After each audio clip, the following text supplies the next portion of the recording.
Hello and welcome to the video. In this video it's just a very quick one about a brand new product from somebody that I'm quite a fan of. Now for those of you that have watched the videos for quite a while, you'll know that I use a lot of this guy's stuff. This is MenaceRC.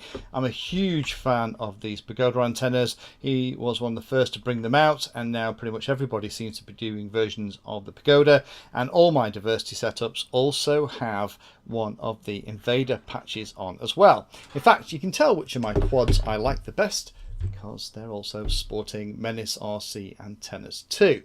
Now in a couple of days time, on the 1st of June, there is a new product coming out from the guys at MenaceRC.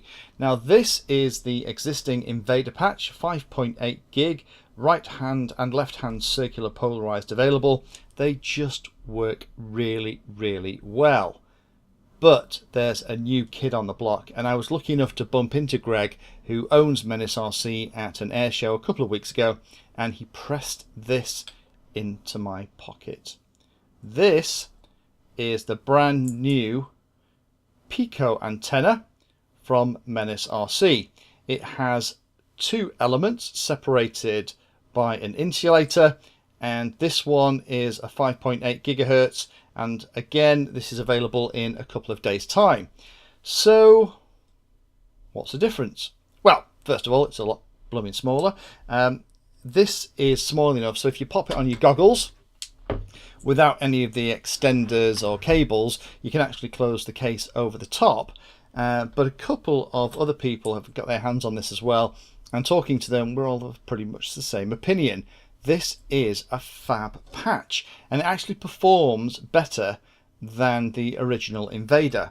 Now let me just show you a couple of things from the datasheet, and then let me show you some results of my testing as well. So the frequency range of this thing is 5.4 to 5.9 megahertz. The gain is 9.4 dBi, and the beam width is about 61 degrees at the -3 dB points. Now what that means is at the point where the signal or the sensitivity has dropped by 50%. So if you're flying within a 60-degree arc, then you're going to be getting more than 50% of the sensitivity. SMA connector, which is good, and it only weighs 10 grams. Now at the bottom is the interesting stuff. Now he's talking about flying 1.33k on a 25 milliwatt video transmitter, and it gives you about a 60% increase over a 5 dB patch and a 20% increase over an 8 dB patch. But the thing I'm more interested in, if I just draw your attention to this graph on the right hand side, what he's actually talking about is that the plot, the sensitivity of this little antenna is different from the Invader, and what it's doing is that second element is kind of smooshing up and slightly narrowing the beam width, but by narrowing it, it's actually pushing it out a little bit more.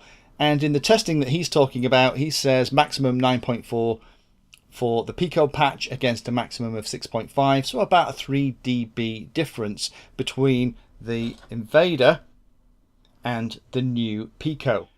So I've been flying the Pico for the last couple of weeks and been phenomenally impressed with how this thing works. It just seems to be one of these things on steroids. And actually I used this little RF meter.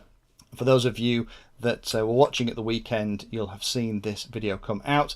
This is the RF analyzer from MenaceRC, and I thought, you know what, it's got a little function where you can compare two signals, and you can actually reset the zero. So if you're testing quads or different transmitters and you know one's good, you can kind of use this as a little cheat. And I've just been playing with this and just popped it outside just to get a more practical demonstration of the difference between these two antennas. And the Pico over the Invader is just over 3 decibels. So I'm getting what Greg's talking about in his testing with this little thing as well. So 3 decibels. Is that anything to get excited about? Well, it kind of is. A 6 decibel difference is twice the signal strength. 3 decibel is about half the signal strength. So if you imagine you were getting kind of 200 meters range on this, you'd get about 300 meters range on this. I'm vastly simplifying how DBI works, and I appreciate that But hopefully what it's showing you is that the sensitivity is an awful lot more on this thing. This is still a fab antenna, and I've still got it in loads of kit, and I will continue to use it. But in those instances where I might be getting a little bit further away, or I'm going to be pushing the range just a little bit, or I don't want to have any breakup in the area that I'm flying in, I'm going to use one of these. So again, it's out on the 1st of June. I'm pleased to say that Greg allowed me to do this video in advance to kind of let you know it's kicking about. The RRP is just under £13, but I think that's an awful lot of antenna for that kind of money. If you found that video useful or like the content, then please hit the like and subscribe button down below. If you want to go the extra step, you can become a Patreon of the Painless360 channel and help provide support for what I do here. All the videos created here are put into playlists, so if you're interested in a particular topic, have a look at the playlist, and they all are organised in there to make them easier to use.